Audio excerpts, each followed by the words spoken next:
Hello students, welcome to EPG Pathshala. Today we are dealing with the module Immune Response and Self-Defense Mechanisms, Immune Evasion and Biochemical Adaptations of Parasites. Let us start with the learning outcomes. After reading this unit, you will be able to understand the nature of parasite-host interactions, define the basic characteristics of a type 2 immune response, understand the mechanisms that mimic Helminth invasion, define the diversity of immune invasion mechanisms, describe the various successful adaptations evolved by parasites, and understand the extent of damage caused by Helminth infections. Starting with the introduction, a parasite is an organism which is looking for infecting a host. So, it devises several strategies to be able to do so. It is looking to invade the environment of the host, so it tries to adapt several strategies to be able to conquer the host. It has several mimicking strategies where it helps to take up the regulatory mechanisms of the host, or it tries to affect the important cells that the host would require for its important functions. The host, on the other hand, has an important system known as the immune system, which it uses for defense. So, the host parasite interaction is an interaction where the host tries to protect itself from the parasitic attack, whereas the parasite tries to invade the host environment and cause infection. There are several strategies which the parasite adapts to be able to parasitize the host and invade its environment, including biological adaptations, biochemical adaptations, energy metabolism adaptations, which we will be studying in detail. It is important to note the extent of damage caused by the parasite invasion. It could include granuloma formation, or it could lead to damage at various sites in the body of the organism. The host, on the other hand, has various defense mechanisms intact, where it uses the various immune cells to be able to combat the infection. Let us study about these in detail. Parasite is an organism aiming for food and shelter temporarily or permanently and living inside or on another organism. When living inside, it is known as an endoparasite, whereas when living on the other organism, it is known as ectoparasite. The study of parasites is called parasitology. Parasites can be of different types, like facultative parasites. These are parasites which are capable of living in both free living as well as parasitic manner. Example, Strongyloides species. Obligate parasites are parasites living permanently in a host and cannot live without a host. Example, Trichomonas species. Coprozoic parasites or spurious parasites are foreign elements which pass through the alimentary canal without affecting the host. The term clinical parasitology deals with animal parasites of man and their medical importance. Parasitology can be broadly divided into protozoan infections and infections caused by Helminth worms. The Helminth infections can be further divided into roundworm or nematode infections and flatworm or cestode and trematode infections. The term parasitism describes organisms which depend upon another for living. One is living at the expense of the other and is either causing harm or death of the host, therefore called a parasite, and the other organism is called the host. Now let us understand immunoparasitology. Parasites successfully adapt to innate and acquired immune responses of their hosts. Many factors are involved in host susceptibility, example, genetic background, age, nutritional and hormonal status of an individual. A compromise on any of these could lead to invasion of the parasite into the host. Immune response is mounted to protozoan and helminth infections. The evidence in this regard would include prevalence of infection which declines with age, immunosuppressed individuals which succumb faster, and immune response which could be acquired immunity in lab models. Let us understand the meaning of host-parasite interaction. The host-parasite relationship is based on the subtle interplay between parasite survival strategies and host defense mechanisms. Successful parasites have evolved strategies for survival and development in both invertebrate and vertebrate hosts.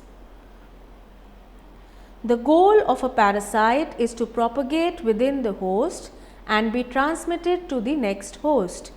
The goal of the parasitized host, on the other hand, is to cure or limit the infection.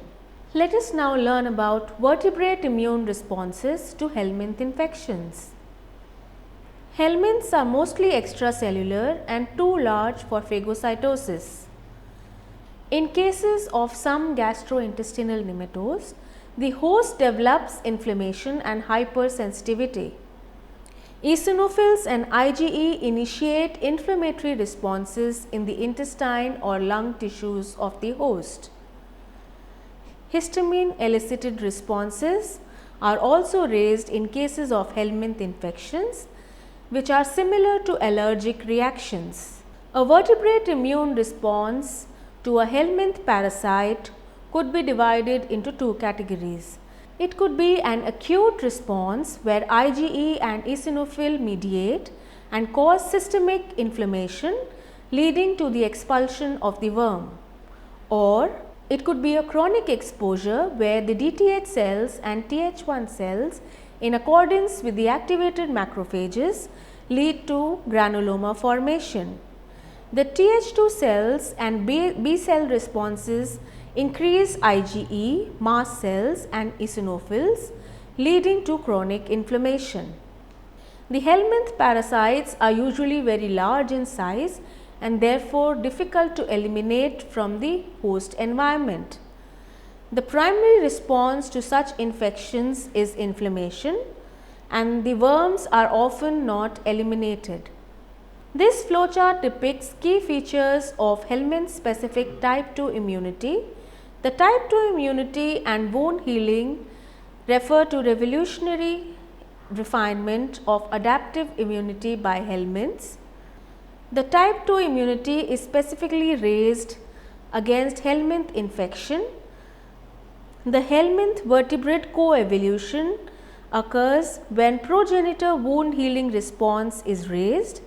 It modifies innate immune response and incorporates adaptive immunity, leading to peripheral type 2 immune response. Therefore, a type 2 immune response is elicited in response to helminth infection. The key features of helminth specific type 2 immunity include cells like macrophages, eosinophils, basophils and Th helper cells, reduced chemokine expression, local IL-4 dependent proliferation of M2 macrophages. Let us now understand the type 2 immune response. The protective immune response mounted against helminth parasites is the type 2 response, or the Th2 helper response, or the Th2 type response.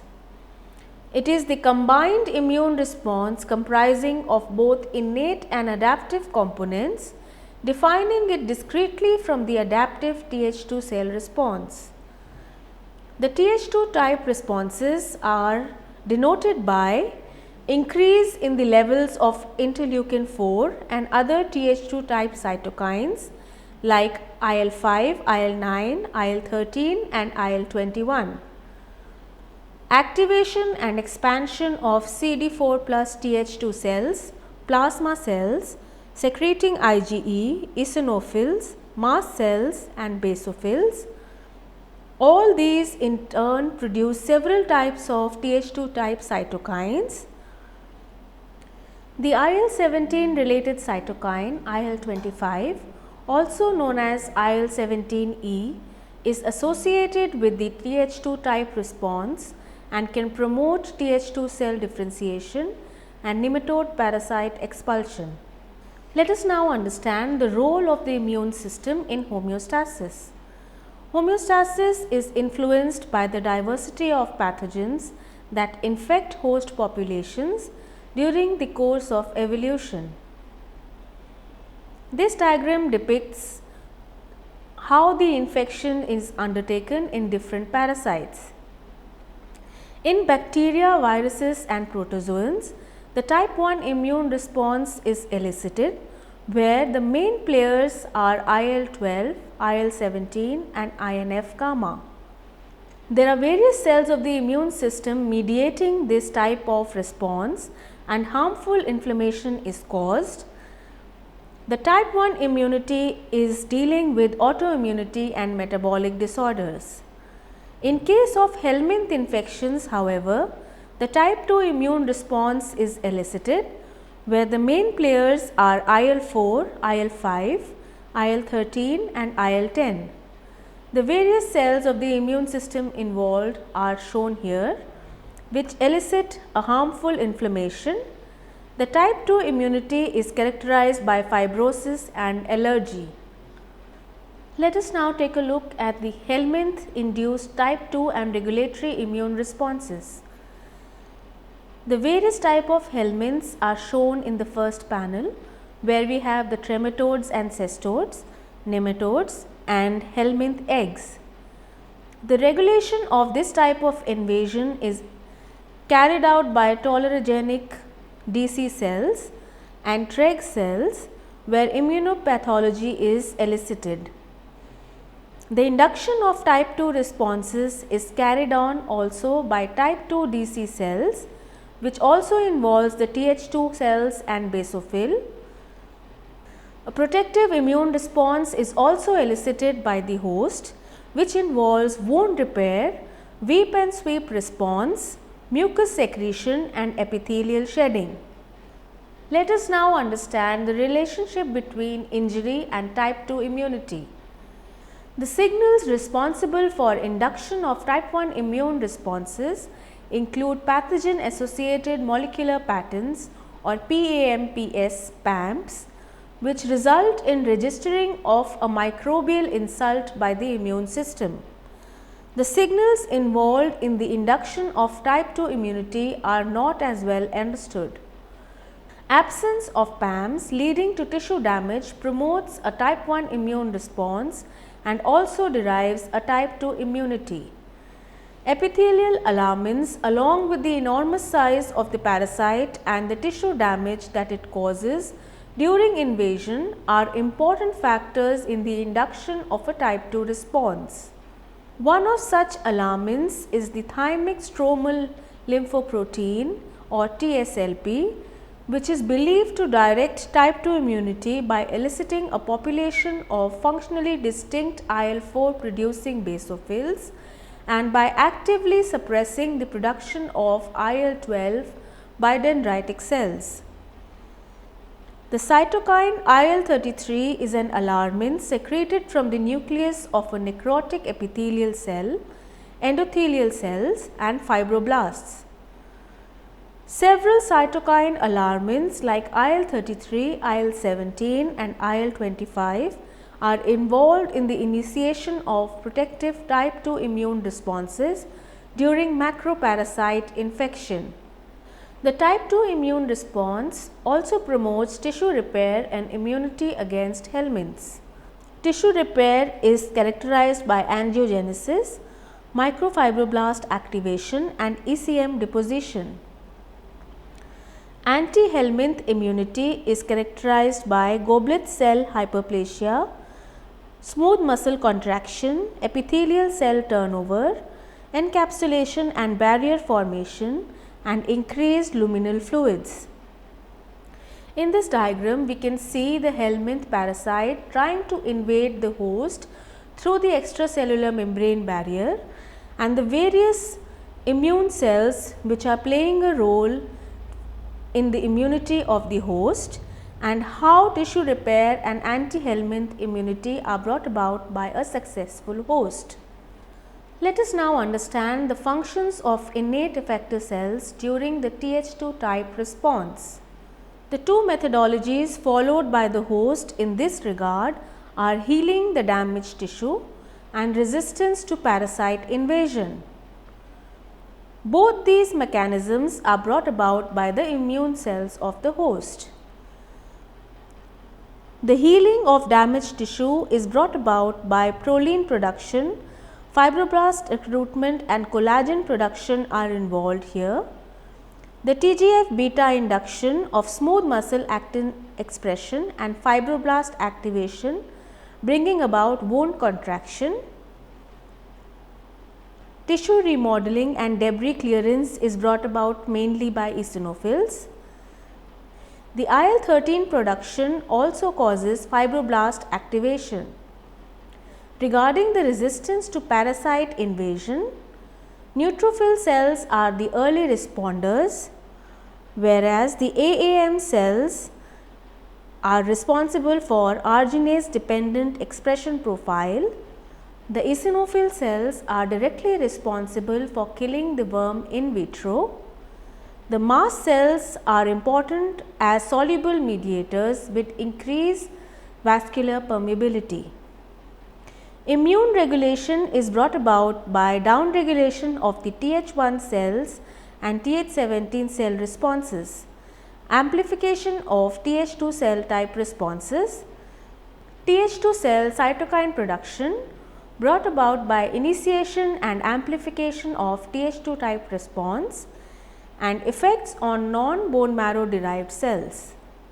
Let us now understand granuloma formation in Helminth infections. Granulomas are conventionally associated with localized Th1 type inflammatory responses that grow besides a nidus, which could be an infecting microorganism or parasite. For example, in schistosomiasis, perioval granulomatous inflammation is brought about by CD4 plus cells that are specifically responsive to antigens released from parasite eggs. The primary Th1 type response to acute schistosome infection is targeted specifically towards adult parasites. It transitions into a Th2 type response after the parasite releases eggs. This switch is mediated by both co-stimulatory molecules and B cells. The failure to mount an effective Th2 type response after egg deposition is complete leads to development of an intensified granulomatous inflammation propelled by Th1 and Th17 cells, causing considerable damage to the surrounding hepatic parenchyma and could also result in death of the host. A well instituted Th2 type response develops and is typically characterized by mild lesions comprising of small and well circumscribed granulomas formed of eosinophils, macrophages and lymphocytes with an increasingly fibrotic extracellular matrix depicting mild pathology. In chronic cases, however, the Th2 type responses slowly subsides and newly emerging egg granulomas are markedly reduced in size. This modulation of the immune response is called immunomodulation. In this diagrammatic representation, we can see Helminths induce extensive tissue damage, providing evolutionary pressure for an adaptive Th2 mediated wound healing response. Starting with the figure A, where S. mansoni tries to invade the host, the parasite burrows through the skin and loses its tail, from where it progresses to the lung, shown in B. The parasites migrate through capillary beds of lungs to arterial flow. Further proceeding to the intestine, in C, we can see adults which mate in hepatic portal system. The eggs are deposited in mesenteric veins. The eggs move from vasculature into the intestine and exit into the lumen, hence encapturing the entire system of the host. Eggs further move into the tissue where granulomas form around eggs in the liver. Further on, moving to polymorphism in the immune system.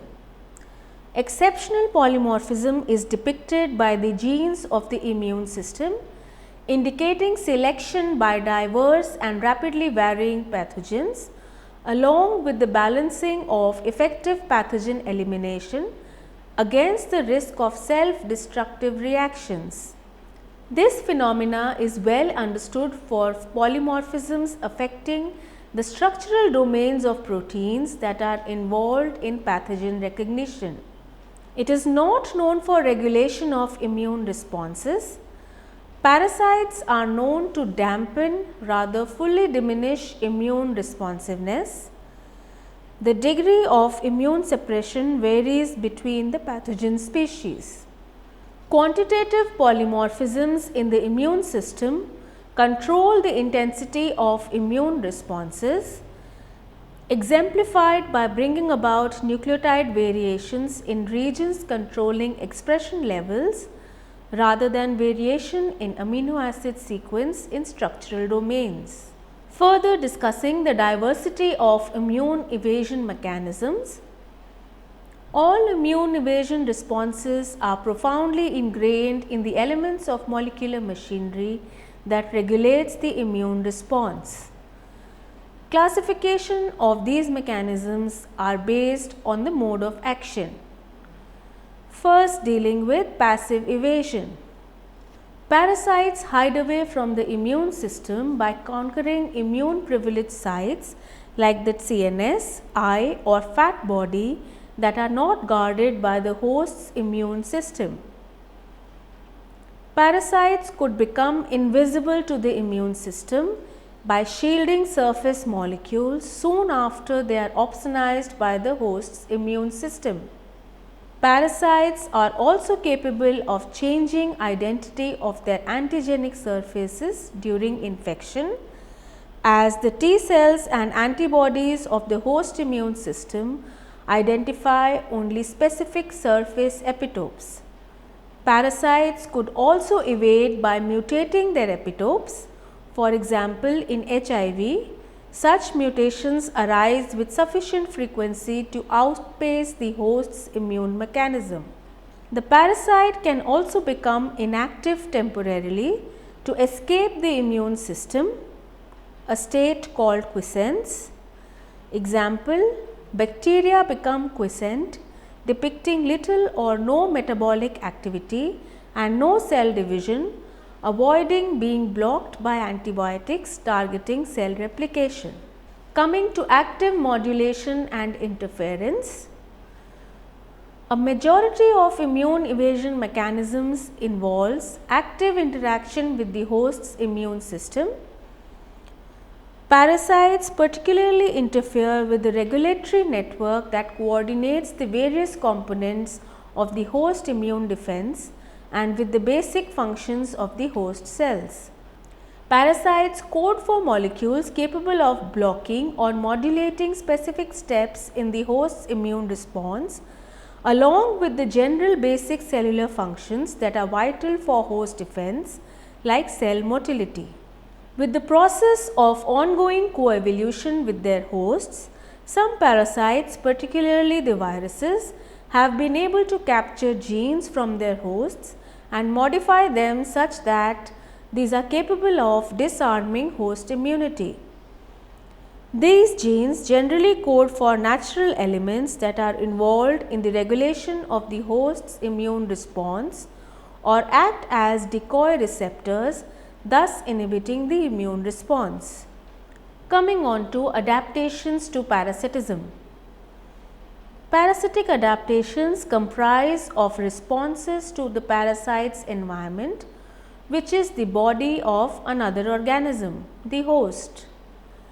Parasites have evolved several strategies that help them to invade the host environment and propagate successfully. These include morphological adaptations like large size, dorsoventrally flattened bodies which allow easy clinging onto the host. Endoparasites particularly lose their locomotory structures because they are confined inside the environment of the host. Two prominent trends run through the coevolution of attachment organs, commonly known as the hooks and suckers. In the endoparasites, a diminution in the central nervous system and sense organs is noted because they have a confined environment. Endoparasites also have reduced guts and absorb nutrients through the entire body surface. Endoparasites have thick, resistant cuticle if the nutrients are not absorbed by the body surface. Parasites usually have hypertrophied reproductive organs as an adaptation for propagation. Parasitic protozoa occur in isoosmotic environments and hence lack a contractile vacuole. Elaborate tracheal trunks are present in parasitic insects such that the insect can remain air breathing even when inside the host. Progressing to life cycle adaptations. Parasites possess enhanced reproductive potential as compared to their free living counterparts, producing higher number of gametes and elaborate reproductive organs. Hermaphroditism and parthenogenesis are also strategies employed by parasites where loss of seasonal reproductive cycles occur such that eggs and sperm are released throughout the year.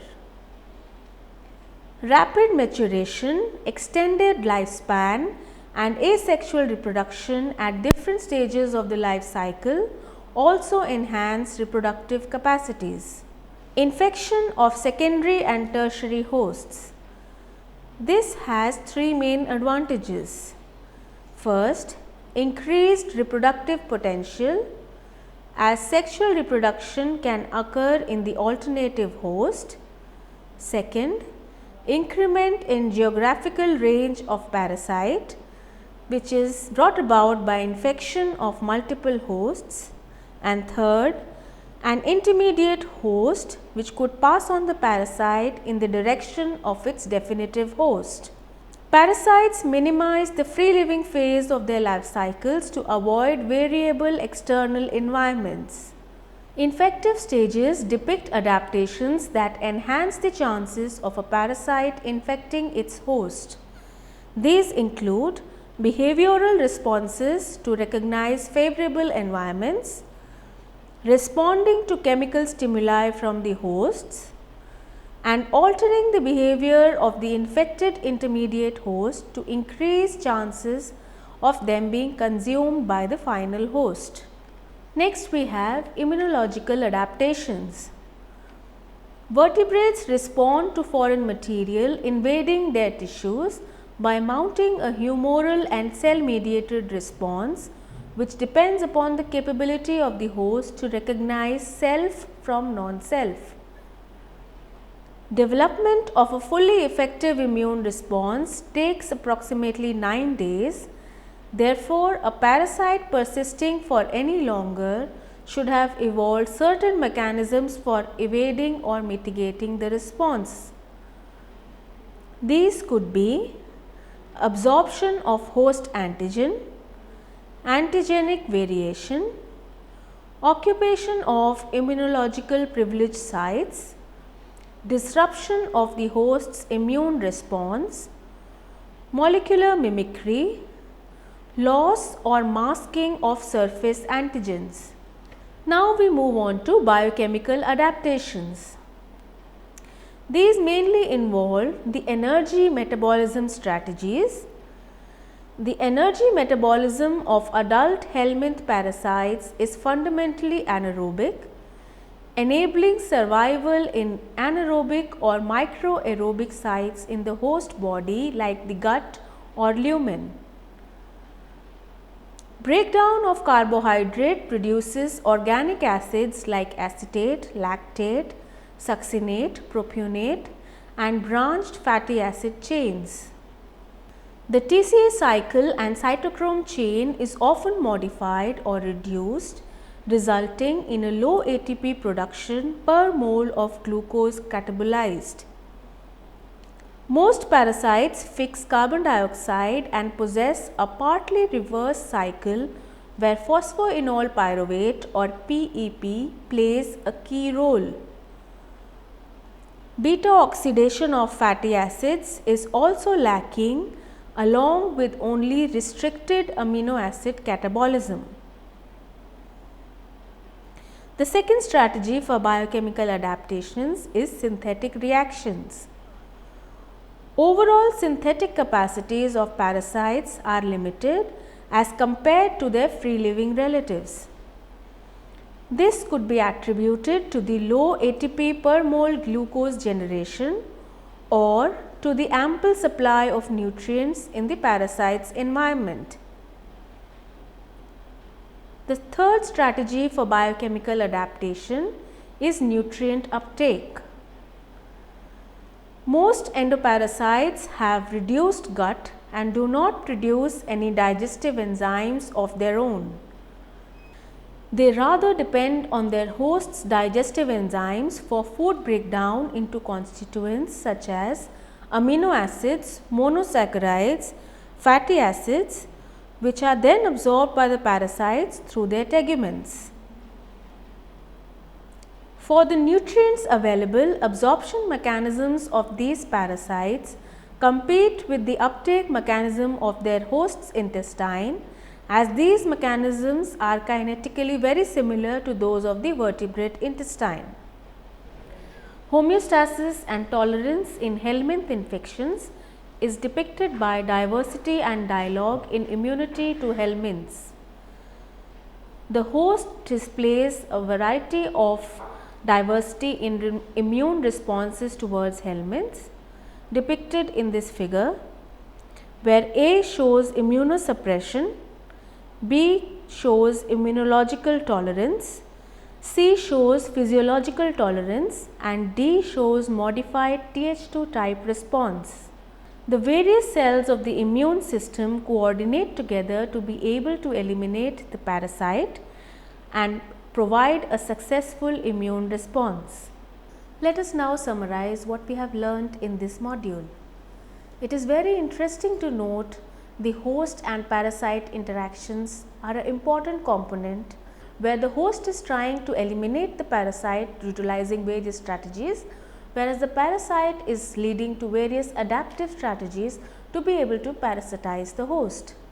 The parasite tries to hide away from the host by taking on to several immunologically deficient sites like the CNS or the eye, like we studied in the module, and it tries to defend itself by masking or by hiding the surface antigens which the host immune defense mechanism would recognize. So, it would be present inside the host and not be recognized by the host immune system. Hermaphroditism and parthenogenesis are also important strategies which are employed by parasites, and they leave their usual reproductive cycles to be able to produce gametes throughout the year and hence enhance their propagation as compared to their freely living organisms. The energy metabolism is a very important biochemical adaptation seen in the parasites, where the amount of ATP produced per glucose is reduced in the TCA cycle and hence the parasite is able to evade the host mechanisms. The parasites have also evolved various strategies by which they can evade important cells of the host mechanism, which are macrophages, thus evading the phagocytosis. The host, on the other hand, adapts several strategies to be able to eliminate the parasite. There are acute responses and also chronic responses which the host takes on and helps in expulsion of the parasite. Thank you.